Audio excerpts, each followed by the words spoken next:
అష్టదిగ్గజాలారా, నిన్న మిమ్మల్ని ఒక ప్రశ్న అడిగాను, గుర్తుందా? మీరు నాకు 5 అక్షరాలు చెప్పాలి. ఒక్కొక్క అక్షరం ఒక్కొక్క భాష నుంచి ఉండాలి. ఒక భాషలోని అక్షరానికి ఏ అర్థమైతే వస్తుందో మిగతా 4 భాషల్లోనూ అదే అర్థం రావాలి.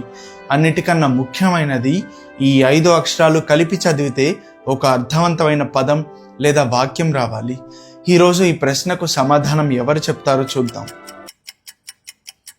అరే, అష్టదిగ్గజాల్లో నిండు విజయనగర సభలో ఈ ప్రశ్నకు సమాధానం చెప్పే ఒక్క కవీంద్రుడు లేడా? నేనున్నాను మహారాజా. చెప్పండి రామకృష్ణ కవి.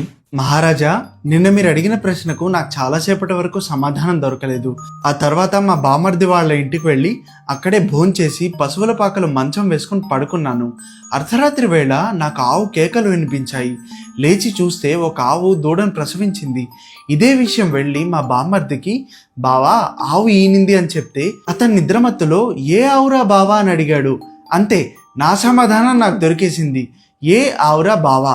రామకృష్ణ కవి, మీరేం చెప్తున్నారో? మహారాజా, మీరు ఇక్కడ గమనిస్తే 5 అక్షరాలు ఉన్నాయి. ఏ, ఆవ్, రా, బా, వా. ఏ అంటే మరాఠీలో రమ్మని అర్థం. ఆవ్ అంటే హిందీలో కూడా రమ్మనే అర్థం. రా అంటే తెలుగులో, బా అంటే కన్నడలో, వా అంటే తమిళంలో కూడా రమ్మనే అర్థం. కాబట్టి అన్ని భాషల్లోనూ అర్థం ఒకటే. అలాగే వీటన్నిటిని కలిపి చూస్తే ఏ ఆవురా బావా అని అర్థవంతమైన వాక్యం కూడా వస్తుంది. భళ రామకృష్ణ భళ.